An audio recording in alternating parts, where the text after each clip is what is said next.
to investigate potential diseases, surgery, and diagnostics that might interfere with bladder elimination. We've certainly spent time recently talking about renal failure. You guys understand how chronic renal failure could lead to no urine production. You need to ask for disease processes such as multiple sclerosis, Parkinson's disease. Has there been a history of a spinal cord injury? For an infant, it would be a myelomeningocele. We need to ask about surgical intervention. Have they had a urostomy? We have spent time talking about ostomies and stomas.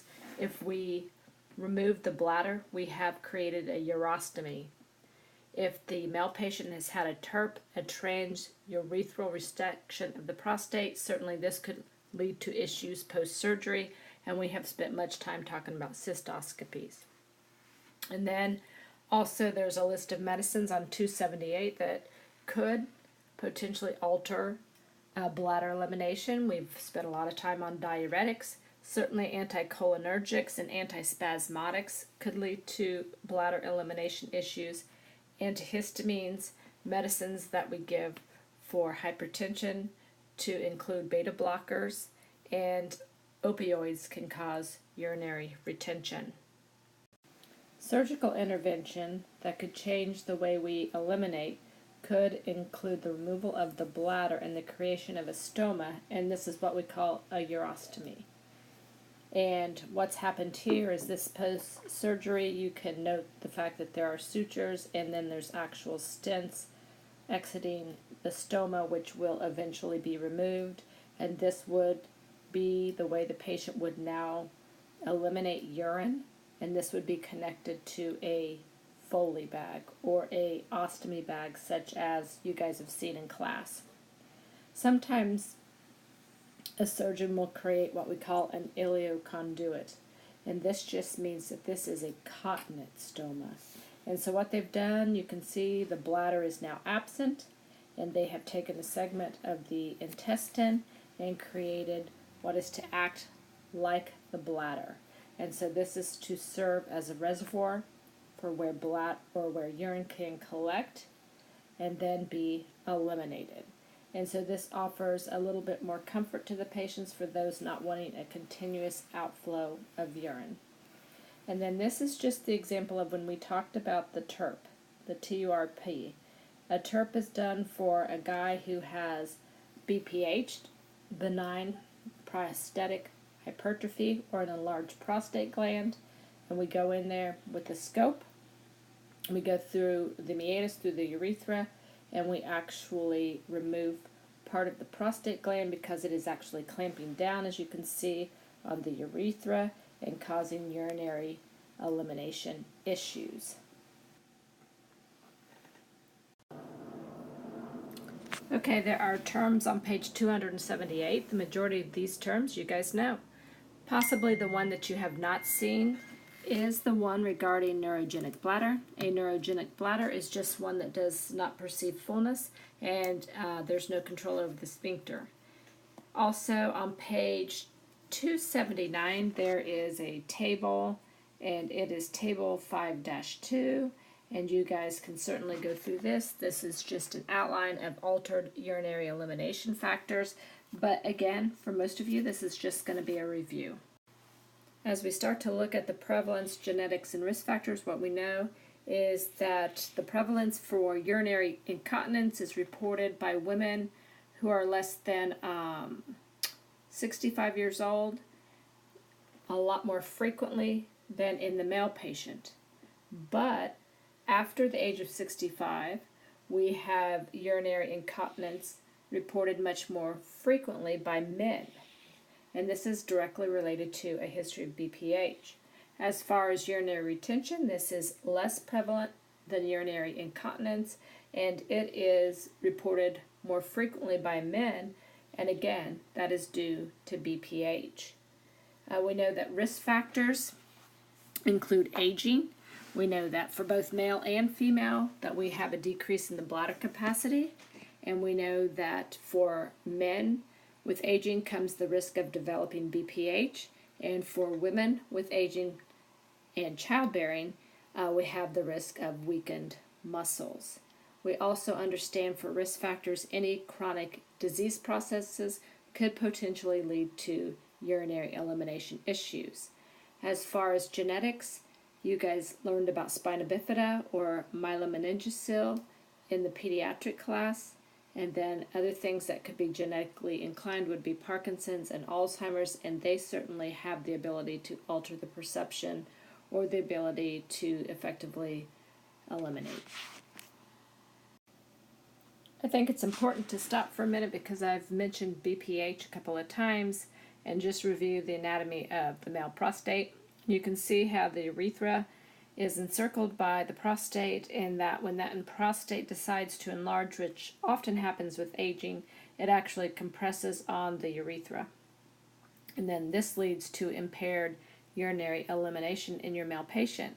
And so as we talk about an individual who has impaired urinary elimination, has bladder incontinence, or has urinary retention, has feelings of fullness, hesitancy, urgency, frequency, these all could be related to the fact that a male has developed a BPH. And so as we move into the assessment process, we need to make sure that we are specifically asking the male population about the potential of developing BPH. As we look at the assessment for impaired elimination, we need to turn to page 280. We're going to move into observation and interview, and there is a chart on page 280, and the good news is the majority of these we have already talked about, and they give a description, signs and symptoms, and potential interventions and therapies. The only one that we've not mentioned are kidney stones. Kidney stones are just a calculi who formed and often start in the kidney, decide to move, and then get into the ureters and hopefully eventually into the bladder, and they exit. But in the meantime, they can cause a tremendous amount of pain, specifically pain in the back area, the flank area, to the side where the kidney stone exists. They can cause such significant pain it results in nausea and vomiting, and they can also produce hematuria and a UTI. When we're looking to question someone about elimination issues, we want to be alert to individuals who are distracted because they have an urge to void or they're dealing with a full bladder. We also want to be alert to anyone who smells of urine telling you that they're having issues with toiletry. And we want to review the questions that are listed in your book on page 281. We want to ask them about any changes to their voiding patterns, description, any problems as they perceive, what is their fluid intake like, environmental factors, and also we want to talk to them about any known disease processes that might alter elimination and any recent surgeries or diagnostic procedures that they've had, such as we've talked about before. As we move into the assessment, the physical exam, we understand that we use inspection, auscultation, percussion, and palpation. And inspection includes if we have the opportunity to actually look at the stool and the urine. Go ahead and get your highlighter. We're going to start on page 282. We're going to talk about urinary assessment. It just starts simply with looking at the skin. A couple of things to note would be if there was the presence of edema or a uremic frost, which we talked about for an individual in end-stage renal disease. Looking in to do an abdominal assessment, we need to have the patient in a supine position. We note that the abdomen is typically slightly concave, and what we're particularly looking for is if the urinary bladder is distended. When we check the urinary meatus, either on a male or female patient, we know that it should be free of redness, lesions, or discharges, or any type of ulcerations. When we look at the kidney assessment, we can certainly auscultate the renal arteries. We typically would not hear a bruit, so if we felt like we heard a bruit, that would be something considered to be abnormal. When we go to percuss or palpate the kidneys, this is typically done by an advanced nurse practitioner. What we're looking for is the suggestion that, especially with pain or tenderness upon percussion, that there might be an inflammatory process occurring, such as glomerulonephritis. And then last, we can percuss for bladder tone. We know that the bladder is not normally palpable, but you can percuss. We know that it should be midline and without dullness. When we take care of someone who has altered urinary elimination, independent nursing interventions are pretty simple. We have covered the majority of these. You guys know to do I&Os, do cath care per hospital policy. You understand the principles of hemo and peritoneal dialysis. You know how to collect a urine specimen, for instance. You understand about teaching as far as, for instance, personal hygiene for a female, front to back. Don't take bubble baths. Avoid skin breakdown. If you're wet, moist, make sure that you're dry as quickly as possible. And that if we're going to insert a Foley, do a straight cath, then we always need to remember to use strict aseptic technique. When we're looking at diagnostics, you guys know the majority of these. You understand what a bladder scan is. You understand how to collect a UA. In your book on page 284, there is the typical norms for a UA. We've been over many of these. You understand that you're not going to have to know these numbers, just the general trends. We've talked about specific gravity before. It is important when we're talking about hydration. We've talked about protein before, and a lot of times people will spill protein, for instance, when they have certain kind of diseases and certainly a UTI. We've talked about glucose. For instance, the diabetic patient typically spills glucose when their serum sugar gets above 180. And we've talked about ketones being present when a diabetic is going to enter into DKA. IVP, intravenous pilogram, is when we inject dye. The dye then highlights these structures and we can see multiple different things. Again, it involves dye. You guys, we've talked about dye again and again as a form of contrast. You understand to check for allergies and to check for kidney function. We've talked about a cystoscopy and we've talked about angiographies before. And so in this particular instance, we'd want to look at the renal arteries to see if there's an alteration in the perfusion. Nonetheless, we've accessed an artery, and we know that when that patient comes back, we're very aware of the insertion site. We want to make sure there's no hematoma. We want to make sure there's no bleeding, and we want to make sure that the 6 Ps are intact. We have talked about a creatinine clearance before, and we've talked about how this is a 24-hour collection of urine. When we talk about collaborative care, this is typically an area where there's multiple members of a team involved. Someone from infection control, if you have repeated UTIs, we might need a wound care nurse, a home health nurse, a medical supply company to provide supplies for someone who has a new ostomy, for instance. Certainly, there's the possibility that we would need to place an individual on medications.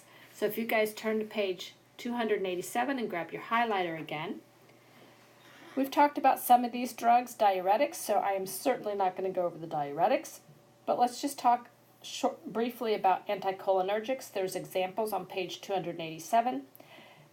Anticholinergics help reduce urgency, and so they actually block the receptors in the muscle, and by doing so, they block urgency. Now, anticholinergics are helpful for urinary urgency, and urinary frequency, but they have side effects. And so they are contraindicated in people with GI motility issues and people who have narrow angle glaucoma. We also need to watch for the side effects of constipation, dry mouth, urinary retention, blurred vision, and mental confusion. And then we have cholinergics, and the cholinergics help stimulate the bladder contraction to actually encourage voiding. And so again, we cannot give them to people who have GI issues, urinary obstructions, asthma, bradycardia, hypertension, and Parkinson's disease. When we look at lifespan considerations, we look at the newborn patient, and we know that they have a lower GFR, and they are at risk for fluid volume overload, and that they have an average daily output of about 25 mLs per kilogram. Toddlers typically have urine control about between the ages of 2 to 5. School-aged children, we always want to ask about enuresis, bedwetting, particularly at night. For the elderly patient, there's multiple changes. We know that they have decreased blood flow through the kidneys. This leads to lower creatinine clearance, impaired excretion of drugs, other metabolites. We know that they have a greater chance of having increased potassium levels. We have to be cautious when we give them the potassium-sparing diuretics, the ACEs and the ARBs. We know that they have a decreased ability to concentrate urine, and that places them more susceptible to dehydration, and they also don't feel thirst as easily. We also know that they have a greater chance of experiencing difficulty with delaying urination and leading to incontinence. Okay, so now we're going to start on bowel elimination, which is on page 291 in your text. We want to look at factors that might affect bowel elimination, such as diet. We know that we need sufficient bulk. We know that we need to have a regular dietary pattern. We're aware that some foods might produce more gas than others, cause like a laxative effect or have a constipating effect. We need adequate fluid intake, about 2 to 3 liters a day, adequate activity to stimulate the gut. We need to assess for medications, things that actually slow down the GI tract. We know these to be tranquilizers, decongestants, opioids, iron supplements, or is there actual use of laxatives? Additionally, we need to ask about recent diagnostics. Have they had, for instance, a sigmoid colonoscopy? Have they had a barium enema? We need to ask about surgical intervention. Have they had actual bowel surgery? Do they have an ostomy, a stoma? Anesthesia, we know, and surgical procedures on the gut actually lead to delayed peristalsis, and we need to assess for the potential of a ileus or a paralytic ileus, and then we need to look at pathological and psychological factors, which are located on page 292 in your book.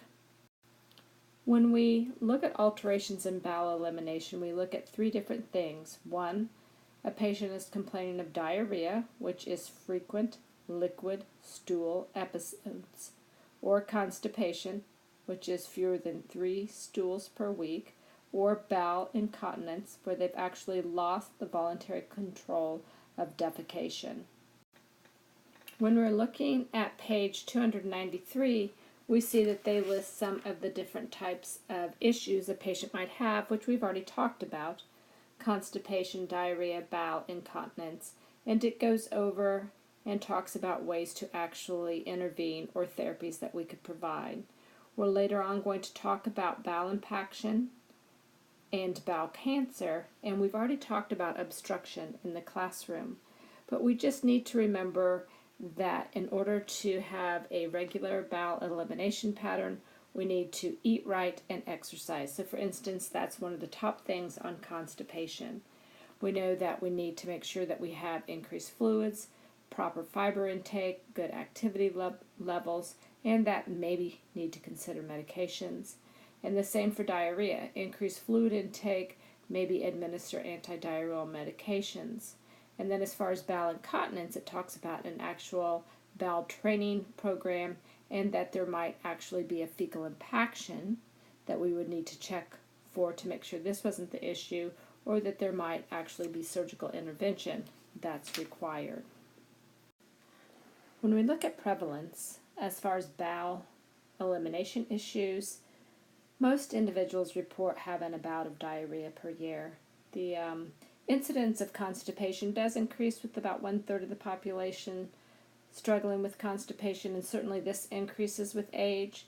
As far as genetics, we know that for the risk of colon cancer, that there is a genetic link with FAP. This is an example here of FAP, which is familial adenomatous polyposis. This is just dozens of adenomatous polyps, and we know that if these are not removed, which is typically in the form of a colectomy, they will turn into colon cancer. As far as bladder, we didn't really talk about this, but there tends to be no genetic link to bladder cancer, but there does tend to be a genetic link with prostate cancer, in that if a male has a brother or a father who had prostate cancer, this doubles their chance of getting prostate cancer. As far as risk factors for bowel elimination issues, we've already talked about age. We know that the youngest children and the older adult have a greater risk for constipation, diarrhea, and fecal incontinence. We also know that there are a lot of modifiable risk factors that could possibly help eliminate issues with the bowel. And we've talked about some of those already, but certainly we would want to encourage a healthy diet. We want to encourage weight loss for someone who is obese. We want to look at the medications that they're taking. So for instance, if they're on opioids, maybe then we need to get them on a medication to combat the constipation. We want to teach them about proper hygiene. We've talked about this previously, how to handle and prepare food, for instance, to decrease the likelihood of an infectious diarrhea. We want to make sure that they understand good travel practices. So if they're going to a country that doesn't have proper sanitation, they understand the means or the measures that they should take, and again, in order to prevent infectious or avoid infectious diarrhea. Page 294 starts the nursing assessment for someone who has potential bowel elimination issues. We want to, always be observant for someone who might be having abdominal discomfort. We certainly want to collect the info about their normal elimination patterns. We want to make sure that there's been no changes to these, and we want to make sure that there's been no changes to their stools. We want to ask about any perceptions that they have of any recent changes and what those could be related to. So, for instance, have they been taking some new medicines? Is there a change in their diet? How much fluid, exercise, stress? And then ask them about past surgical histories and the presence of an ostomy. And then we want to move on to the physical exam. And when we're looking at the physical exam, this starts on page 295. And it starts off with the typical abdominal assessment. You guys know that we use inspection, auscultation, palpation, and percussion for the abdominal assessment. And that we look at the belly, we look to see if it's distended, is there any striae, which are stretch marks, dilated veins, which we talked about in cirrhosis, is there any pulsating visible masses, which could be an aortic aneurysm. We want to auscultate for bowel sounds. We know borgamus is hyperactive bowel sounds that can happen at the onset of a bowel obstruction. We want to then assess the abdomen for any bruits, and we can percuss and see if we hear any dullness. And dullness just means that the bowel's being displaced by either possibly fluid or a mass. And then last, we want to palpate. We want to palpate to see that there's no abdominal masses. We want to make sure that there's no pain on palpation, and we want to check for what we call rebound tenderness, and that's where we press the fingers into the abdomen, and then we release the pressure quickly, and we see if there is any guarding caused by this. And this could possibly mean that there's peritoneal inflammation, cholelithiasis, pancreatitis, appendicitis. We can check the inguinal area for any bulging, which would be suggestive of a hernia. And then a advanced nurse practitioner could actually palpate and see if there's any shift in the hernia, and to see if it enlarges or if it moves when a patient is asked to bear down or cough. If important and we are concerned about there being excoriation or breakdown in the peritoneal area, we could certainly assess this area, looking for anything that is swollen, painful, skin excoriation, any type of masses such as hemorrhoids, or even a potential prolapsed rectum. And then if needed, an advanced nurse practitioner could actually palpate the anus and rectum, do a digital rectal exam, checking to see if there's any kind of masses in the anus or rectum. And then we know we would want to inspect the patient's feces or stool, as we have already previously talked about. When we're looking at interventions, the independent interventions are pretty straightforward. We have talked about these. When we're looking at diagnostics, pretty much the same thing. We know that we're going to test the stool for blood, test it for culture, various organisms maybe someone's been exposed to. You guys remember colonoscopies, sigmoidoscopies, and barium enemas require a very specific prep that must be followed to the T, and we need to make sure that they were effective. And also remember, after a barium enema, there's going to be kind of a chalky white stool, and there's the potential for constipation. As far as collaborative care, there's meds listed on page 298. We'll get into these a little bit more in depth with the exemplars. But for instance, how many of you guys knew there are actually 4 different kinds of laxatives? There's the bulk forming, the stool softeners, the stimulants, and the saline or osmotic laxatives. And then there's the anti-diarrheal medicines, and then the anti-gas or the simethicone. And we'll talk these over a little bit later in the PowerPoint.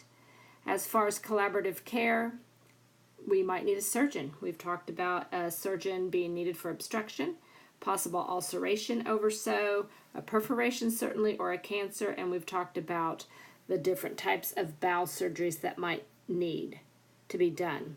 An G-tube might need to be ordered and placed, and we might need to take care of someone who has had an ostomy created. When we're looking at lifespan changes, if you guys look at page 299 in your book, you guys learn this in mother-baby, the different types of stools a newborn might produce. We also know that toddlers typically start to gain control of bowel movements around the age of 2, and that the elderly population, over half of them experience an issue with constipation, and a lot of times these actually turn into chronic issues, which we'll discuss when we talk about the exemplar. On page 301, it gets into the various concepts that are related to elimination. Cognition is related for various reasons. One, if we have an individual whose cognition is impaired, it's possible that they would have a decreased intake of fluids, decrease in mobility that could lead to constipation, and it's also possible with this alteration in cognition, they could have decreased functional status or decreased mobility. And they could also be unaware of the actual sensation of the fact that their bladder is full or that they need to move their bowels, and this could lead to elimination issues. As far as fluid and electrolyte goes, we know as we age we have a declining renal function, and this leads to possible fluid and electrolyte imbalances, possible medication toxicity. We also know that we have a decreased thirst intake, and this could again lead to issues with dehydration. We know, for instance, in the newborn population, that if they experience diarrhea, they could get into dehydration and electrolyte issues quickly. We also understand that for the concept of infection, it is possible for individuals to have repeated UTIs. The UTIs could possibly be related to BPH. We also could have an individual who has C. diff, and the C. diff results in diarrhea. So not only do we have an infection, but a fluid and electrolyte issue and a elimination issue. We know that there is the possibility of mobility issues, as we've said. Mobility issues lead to decreased peristalsis, and decreased peristalsis leads to the increased incidence of constipation.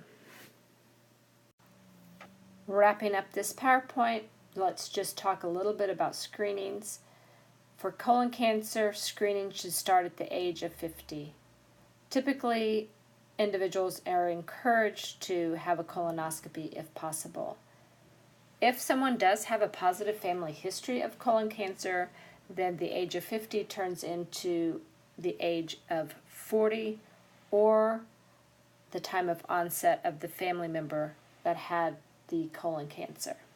As far as prostate screening goes, this also should be done by the age of 50 for guys. And it starts with a digital rectal exam, just checking the prostate for any irregularities. Again, age of 50, unless there is a positive family history, then it's the age of 40, or it's the age at which the onset of the family member occurred. We want to make sure that we remember when individuals are placed on antibiotics for an infection such as a UTI, that they should be screened again to make sure that the UTI is cleared up. And we also want to make sure that we screen the elderly population for issues such as holding their urine and stool and not using the bathroom when needed. All right, guys, that wraps up this PowerPoint. You guys have any questions, any suggestions, you know where to find me. I look forward to hearing from you.